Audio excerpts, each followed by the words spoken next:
guys. Long before there was a Ninja Sports Club, I used to train clients on fields such as this.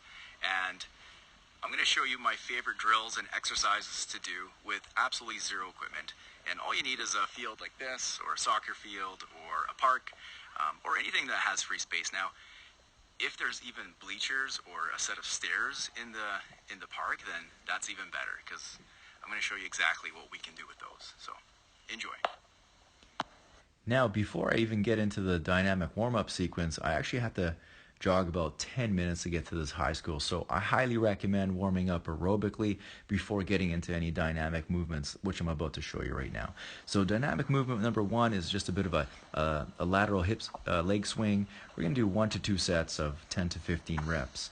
Now this movement here, this is something that you would see with a lot of track and field athletes. Basically what it prepares you to do is you elevate your knee as high as you possibly can, and then you strike the floor with your foot, a flat foot, as flat as it can be, and then you fully extend, activating the glute on the backside. Why you would do that? Hey, to prepare yourself for some strikes, some sprints. You'll see this again in a lot of track and field warm-ups. Next up, I'm going to do some static stretching. I like to hold each stretch for about 90 seconds. Here I'm doing the calves, the hamstrings, and then the quads and the hip flexors, which you'll see. Notice I'm bouncing a little bit. Now, why would you do that? Well, you would do that to kind of improve your flexibility at the beginning. I'm already warm at this point, right? So by bouncing, not only am I able to go to my end range of motion, but I'm able to go a little bit beyond. So think of it in terms of a number. I'm going to go from, say, I like to stretch about 60% of my flexibility. So I'm going to go to like 70 or even 80%. So it's a really, really deep stretch, and then back off to about 60% again, and then up again to 80, and then back off to 60%. And again, why would you do that? Just to improve your range of motion and get really warmed up for some acceleration training. Here, not only is this a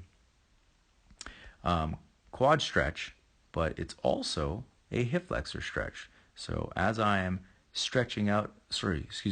holding out my foot there, I'm pushing my hip forward and then bending my knee that way. So you're tackling essentially two muscle groups in the same area there.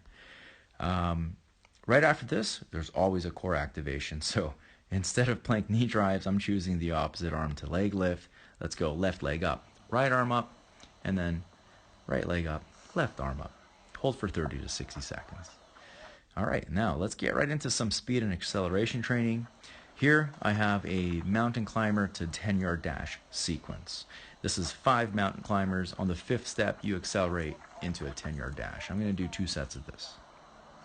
Right after that, let's go into 5 skaters and turn 10-yard dash. Obviously, go the other way for other 2 sets, 10-yard dash. Cool. Right after that, let's go 3 split squats. On the 3rd split squat, we accelerate into another 10-yard dash. Now notice on the 3rd split squat, I'm not standing back up. I'm actually dropping down low, and then from here, you see that movement?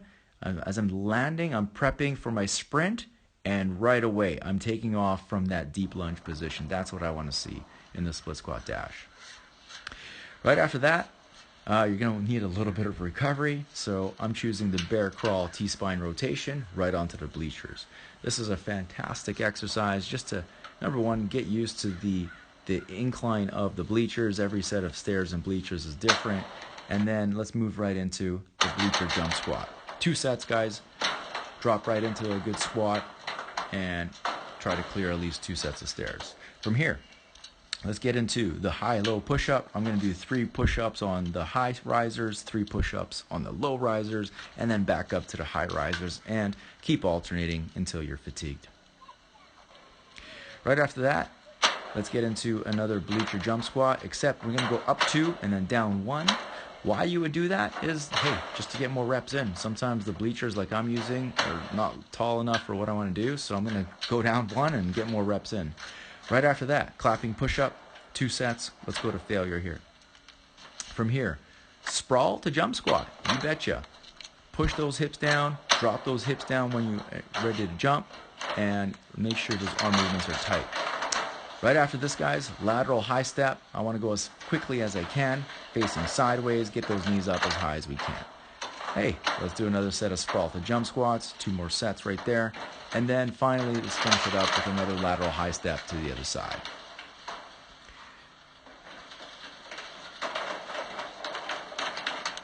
Okay, from here, all we need is a soccer net, and those are pretty easy to find. So I have a favorite drill of mine. This usually burns me right out to the very end. So it is burpee pull-ups. We're going to do 1 pull-up and then drop down into a push-up. And yes, she's very cute, but she's not my daughter. She just happened to be there. 1 pull-up again, drop down into a push-up. 3 sets to failure. It's not uncommon for your first set to be like 10 and then go down to 8, and then your last set's like 6 or 7. If that happens to you, that's terrific. Don't feel bad about it. It's exactly what should happen in training. There's a little bit of fatigue. So, yeah, right on. Have fun with this, guys. All right, guys, that's all I have for you guys today. Hope you enjoyed the video. Thumbs up if you like it. Thumbs down if you didn't. And thumbs sideways if you think you got a better one. Love to see your vids. Post.